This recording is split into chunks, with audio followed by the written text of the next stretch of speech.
Coming up, the burrows he digs are homes to many other animals. look at that face. Join Ron McGill and me for a tour of Zoo Miami's newest interactive exhibit.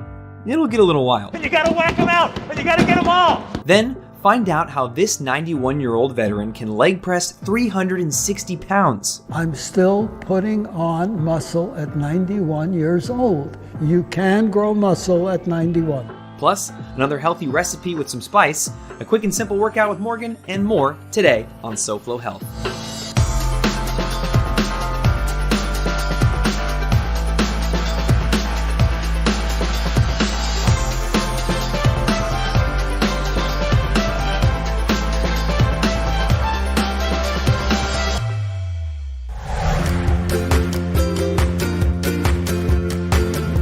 Hello, and welcome to SoFlo Health. Today, we are at Zoo Miami, and I'm joined by somebody you've probably seen before. In fact, if you watch this show, you definitely have. If you've been in South Florida ever, it's Ron McGill. Hunter, welcome back, buddy. Thank you so much. I'm so to see happy you. to be here and see that it's open, that there's people Open, walking people about. are coming, the weather's great. The flamingos are going through their courtship. It's getting ready for nest building, egg laying time. So Yes. they're doing their little flagging behaviors. It's beautiful. We're here because you've got something new for us. Yes, we do. We've got a brand new exhibit, the big Conservation Action Center. Let's go over it. Absolutely. Sounds good. Let's go.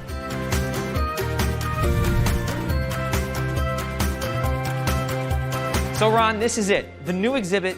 What is it? And tell us about it. This is the Conservation Action Center. Brand new exhibit. What it is, it's an opportunity to come in and learn about all the things that are being done with Zoo Miami and conservation around the world, and also what you can do right here in your own backyard to make the environment better for all of us. And how does this complement the mission of the zoo? The ultimate mission of the zoo is basically to, learn about what you're doing and preserve the environment. The zoo is not about just exhibiting an animal. It's trying to plant a seed in people to make sure we're preserving the environment for future generations.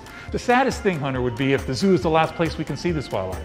So we want to preserve wild places for the wildlife. That's the message here. Right, and just to remind everybody that this zoo is also not just a zoo. Every animal here has a purpose, correct? I tell people all the time, whether it be the insects that pollinate our fruits and vegetables, the reefs that protect our shores, the rainforests that supply us with our medicines, they're all connected to us. By protecting those wild places, we're protecting ourselves. Right, and you just said that we want to protect the shorelines and our oceans. That's actually going to be our first exhibit we'll take a look at right now. You got it. Let's go.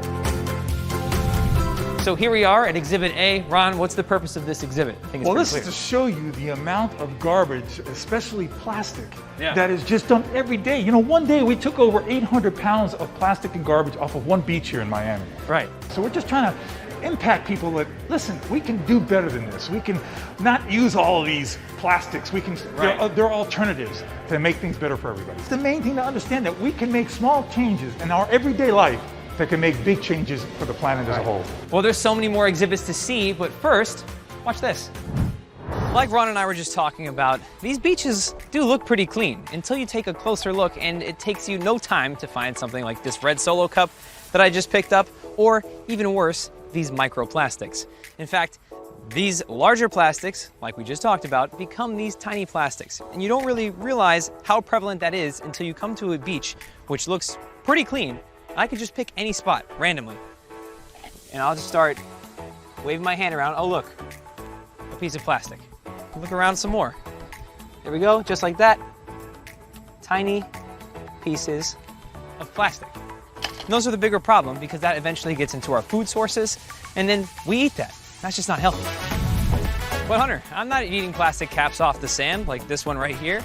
So how is it getting into my food sources, or how's it getting to me? Well, these microplastics make it into the ocean, and then plankton consumes those tiny microscopic pieces of plastic, and guess what? Everything eats plankton, from small fish all the way up to whales, and you're not what you ate, you're what you ate. Confusing? Well, so you say, okay, I won't eat fish. Well, nice try. Plastic is pretty much everywhere. It's in the air that we breathe. What? The air that we breathe? Yeah. This piece of plastic that was just sitting there, baking in the sun, is breaking down into smaller and smaller particles that you can then breathe. And unfortunately for us, it's not breaking down as in it goes away, it's just becoming a smaller version of itself and still polluting our environment. As you can see, it is everywhere. So how can you protect yourself, and what can you do to help? Well, that's easy. If you find some plastics on your walk or something, you can pick them up, throw them away. then do that. And as far as your own exposure, you can get a reverse osmosis water filter. You can use reusable water bottles that are made out of preferably stainless steel. But if it's plastic, okay, as long as it's a harder plastic. Remember, the numbers on the plastic recycle number mean something. And we've talked about that in the past. The harder plastics are less likely to leach into your water. And of course, what you can do to help the environment is go to beach cleanups, pick up trash, and stop using plastic items that are only single use to the best of your ability. Of course, we have to live in this world, and sometimes that requires us to use things that are a one-time use only, but if you can avoid it, do that. Our next stop is next to the largest snake I've seen in South Florida. Ron, what is this? Well, this is a replica of a Burmese python. Now, it is larger than life size. They don't get quite this big, but they get to be close to 20 feet. They've caught 18-footers here in South Florida. Wow. So this is the poster child, really, for invasive species, which we talk about, which South Florida is a host of. I mean, there's no other place in the entire country that has more invasive exotic species than South Florida. Really? Why is that? We live in paradise, brother. Here we are with this climate, the humidity, the rain, things that people sometimes complain about. Yeah. It's heaven for animals like these. Wow. And how do these get out into our environment? You know, it started basically in the pet trade. These people kept them as pets.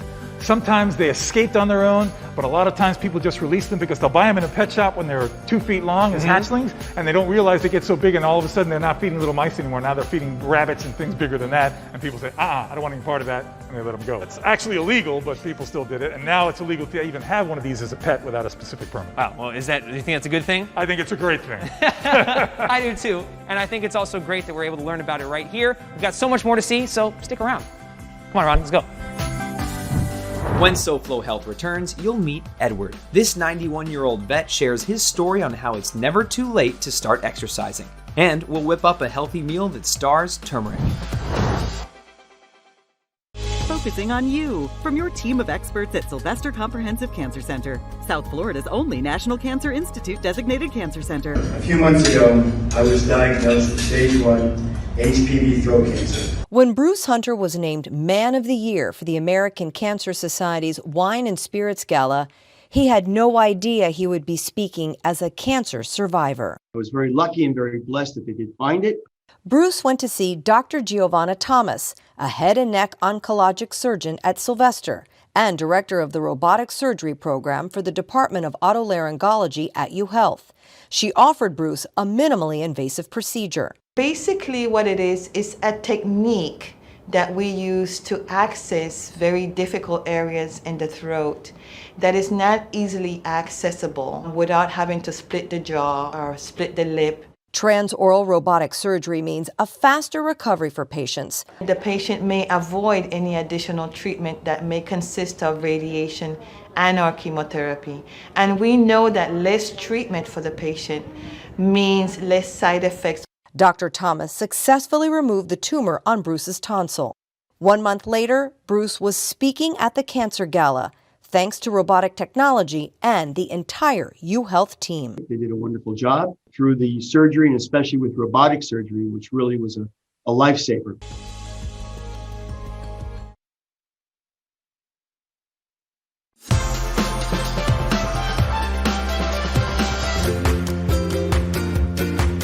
Welcome back to SoFlo Health. I'm Hunter Frankie. This, of course, is Ron McGill. We're at Zoo Miami in what exhibit again?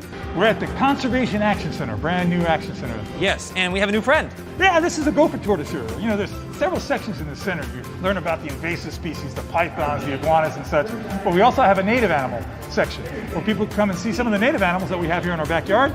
And the Gopher Tortoise is one of them. This is a protected tortoise, land tortoise found here in Florida, but actually very, very threatened. You know, this guy's so important because the burrows he digs are homes to many other animals. So they play a very important role in our environment. So what can we do to help? Leave them alone? Leave them alone. Try to maintain habitat. Understand that they live in Pine Rockland here, some pockets here in South Florida. Yeah. Protect that habitat. Don't pollute the habitat. You know, don't trudge through these areas recklessly, because you never know when you're going across the home of a Gopher tortoise. Well, I think we should get him back to his habitat. We will. And keep moving along. You got it. Turmeric coconut fish curry. How does that sound? Good? Well, good. We're making that today here on SoFlo Health. We want to bring you recipes that we know are healthy, and we want to talk to you about what goes into those recipes so that when you're cooking at home or when you're eating out, you're more conscious about what you're putting in your body. And today, we're putting this in our body. Well, once it's all cooked and everything. We're going to start off with some turmeric, we have some coriander, cumin, clove, we have some chili paste, some lime juice, pollock from Alaska, bay leaves, full-fat coconut milk, and some red onions chopped up, as well as chicken stock. When you're eating out, the biggest thing that you probably take in that you're not thinking about so much is the sauces or the spices that go to make your food delicious. And we're not saying to not eat those, but be more conscious of what might be in those foods. So this is all a one-pot dish that we're making here. So it's all gonna head into a pot, and then I'll see you right back here with the finished product. Add some oil to a deep fry pan over medium heat. Then cook in your onions and stir for about 3 to 4 minutes or until the onions have softened. Add your chili paste and cook until fragrant, about 3 or 4 minutes. Once you can smell it, add spices, bay leaves, and cook. After about 2 more minutes, add your coconut milk and your stock, whether you have the chicken stock or fish stock. Bring that to a simmer. Cook, stirring occasionally for 10 minutes or until slightly reduced. Add your fish and cook for about 4 minutes or until the fish is cooked. Finally, remove from the heat, add a little salt, and serve.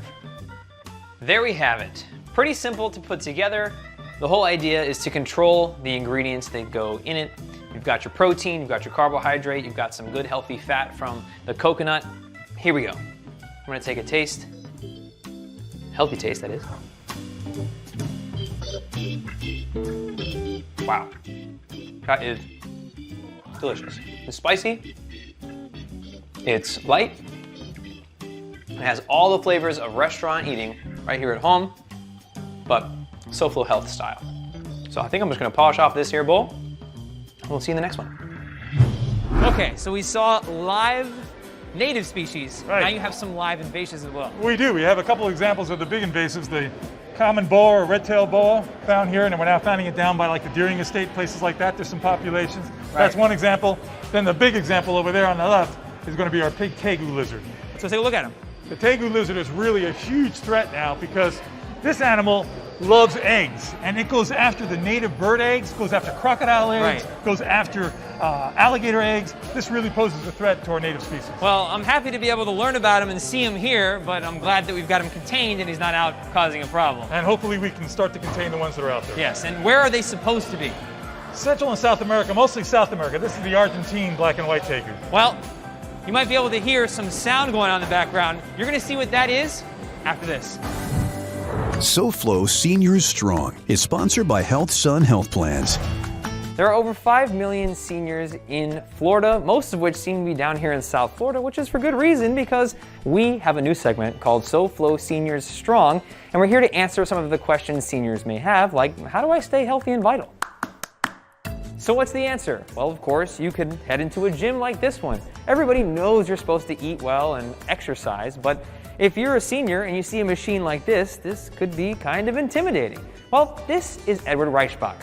Believe it or not, he's 91 years old. How much weight do you think is on the end of there? Try 360 pounds. Now, before you say, well, he must have been doing this his whole life, of course he's able to do it. He started when he was 79. So before you think of any more excuses, let's check in with Edward and his son, Kerry, right now. Every once in a while, when it gets a little tough, I look. All my friends are gone. They ate all the wrong foods, no exercise, sat and rocked all day in a chair and watched television. That's the difference. I feel good, I feel strong, and mentally, everything is still working up on top.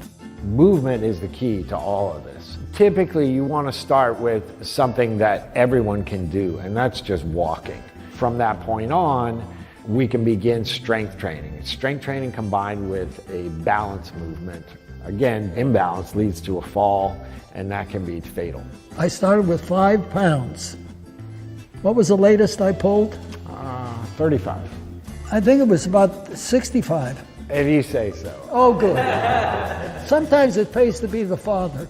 I didn't think I could ever do it, but always positive reinforcement. Pop, that's great. Yes, yeah, you got it. If I'm talking to older people, find an older trainer who can help you understand what you're going to go through. And so far for me, it's working. You can't really do the same thing and expect different results. So we've got to constantly raise the bar, figuratively speaking and literally. As long as you're breathing, you can improve. I'm still putting on muscle at 91 years old. You can grow muscle at 91. SoFlo Senior Strong is sponsored by Health Sun Health Plans, Florida's only 5-star plan 4 years in a row. Ron McGill and I are working here, I promise. The tour continues, and Morgan has a simple follow-along workout after the break.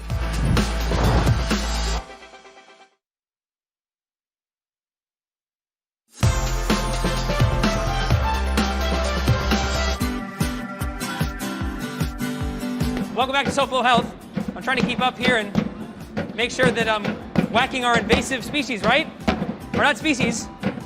These are problems? No, listen, these are all habitat threats, and you gotta whack them out, and you gotta get them all, because if you don't, you're not doing your job. There you go. Disease. Gotta get up to 500, Climate change. I'm getting them all. What's your score? 500. Oh, 250. All right, then. Oh, well, this is obviously a fun and interactive way to learn about what's causing problems for us. What are some other ways that people can get the VIP experience? Well, the best way is to get the VIP tour.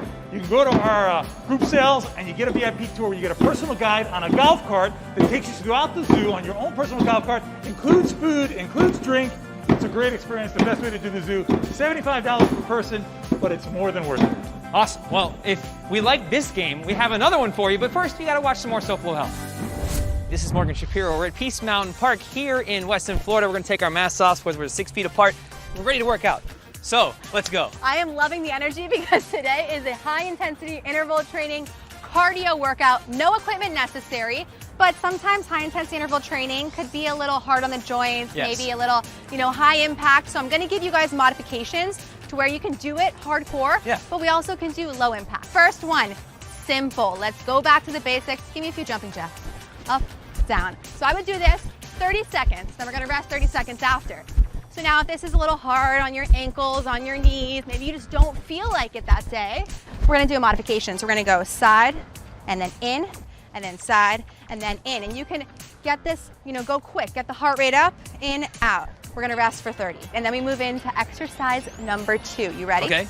Okay, we are doing a touch and go jump squat. So we're going down, and then we're jumping up. Down, jumping up. Now this one can also be a little hard landing on those ankles. So, option, down, raise up on the toes. So I want you to elevate the toes, We're working the calves, but now we have no jumping into the mix. And again, try to go fast. Down, up, My heart rate's up, what about you? Yeah, it's moving, I'm breathing good. And up, very good. Now we rest 30 seconds. And we have one more. So the last one, we are going down on the floor, plank position, and we are doing mountain climber. So your butt's down, knee to the chest. 1, 2, quick. Doing a few of those, keeping the butt down, bracing the core.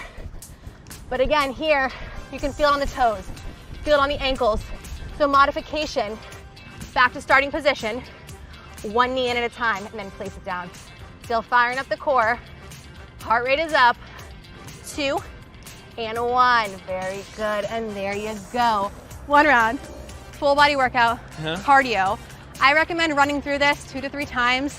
Maybe the first time you do 30 seconds on, 30 seconds off. Second round, 40 seconds on, 20 seconds off. There's many ways to progress without putting a lot of impact on those joints. Right, and of course you take it at your own pace. If the speed element isn't for you, it's more important to do it right than to do it fast. Absolutely, form over everything. That's a good workout. There you go, no equipment necessary. Let's hit the jumping jacks. You can watch some more SoFlo Health. Ready? Here. See you later.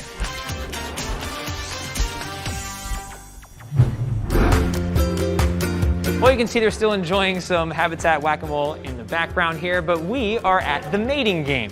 Ron, is it what it sounds like? For those of us who are old enough, you remember the old dating game show? Yes. Well, that was a show where you had to find the right mate for the right bachelor or bachelorette. Yes. Here we're looking for our bachelor or gorilla, and you'll be giving a lot of information. You get to play a game to choose who's going to be the best girlfriend for him. Yeah. And it's a lot of fun. You learn how we work in zoos to keep animals as healthy as possible by keeping the gene pool as big as possible. Right. So it's your choice to pick the female. Let's see if you pick the right one by playing the game. Now, when we last saw you sometime around May or June when you first were starting to reopen, we saw a little of the mating game. Oh, we did. Those lions. Yeah, baby. How great was that? You know, they're kind of indiscriminate that way, but Yep. nature does what nature does. The babies that are born here are all very carefully planned. Right. We want to make sure that these babies are as healthy as possible. They come from as diverse genetic background as possible. We don't just put animals together. A lot of decisions are made before we pick which animals are best for which animals. And Ron, you've got some other ways that people are able to learn.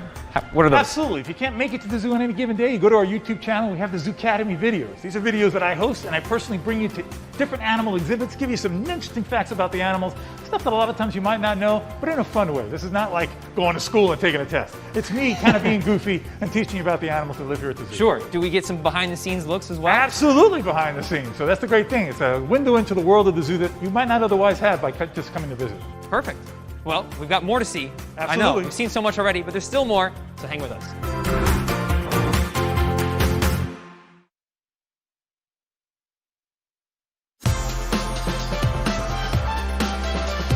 Welcome back to SoFlo Health. I'm Hunter Frankie. This, of course, is Ron McGill. We are at Zoo Miami, and we were inside for a while checking out your latest exhibit, but now we're back outside with the animals. In fact, we've got some giraffes behind us being fed. There you go, giraffe feeding station. The last time we were here, it was empty, it was weird, the animals weren't sure how to act, we weren't sure how to act, but now things are getting closer and closer to normal. What do you have coming up that people can participate in? Well, we got the big egg venture. Normally we have the egg safari, but we've got to change it this year. It's kind of a virtual thing where you can download an app, go to our website, zoomiami.org, you download the app for the egg venture, and then you do a virtual safari hunt where we've hidden 8 eggs throughout the zoo. When you find those 8 eggs, you show that you found them on your app, and you get 8 eggs. Actually, it's 12 eggs you got to find. You get 8 eggs filled with all kinds of goodies and stuff. And then you can also buy a big Easter basket with all kinds of stuff in it. So it's kind of a virtual adventure downloading the app on our site. Yeah, and remember, this place is huge, so that'll be quite the adventure. In fact, how much property do we have here? We have 740 acres. We've developed close to 380 acres now. So, and that egg venture, that thing goes from March 4th through April 4th. So you have a whole month to You got plenty of time to do it. It's not just Easter season. Absolutely. And if people want to participate, of course, got to get tickets. You got to get tickets. And I urge you, get your tickets online. Because especially on weekends, we've got to close the zoo early because we've got limited capacity. And especially if you're here for an egg venture. You don't want that to happen. Egg venture, you're looking for your 12 eggs hidden throughout the park so you can get your free 8 eggs with all the goodies in them. Yeah, so that sounds like a lot of fun. In fact, I think I'll participate. There you go. All right, well, Ron, it's been a great day. We've learned a lot, and it's always a nice time to be here at Zoo Miami. Is there anything else you'd like to share with our viewers? Listen, just thanks for all the support we've had during this very difficult time. We've had the people come out, make sure you bring your mask. You've got a big open park here. It's a safe park to be in, and we're doing everything to make sure it stays that way. Yeah, you got plenty of space to socially distance. It's absolutely beautiful outside. I mean, it's a little overcast right now, but it's not so hot, so we'll take that. No, I asked for that, so we didn't have the harsh light on us. Yes, exactly. Yeah. Nice lighting. Thanks, Ron. Really glad you organized that for us. Well, as always, you can watch previous episodes of SoFlo Health on SoFloHealth.com. You can follow us using @SoFlo Health to share with us what you're doing to stay healthy. And until next week, it's goodbye and good health. Thanks, Ron. Thank you. Next week on SoFlo Health, everyone knows that walking on the sand is better for you than the pavement, right? Dr. Sam has the answers. Plus, a tattoo artist who can help shore up your hairline. We'll see you then.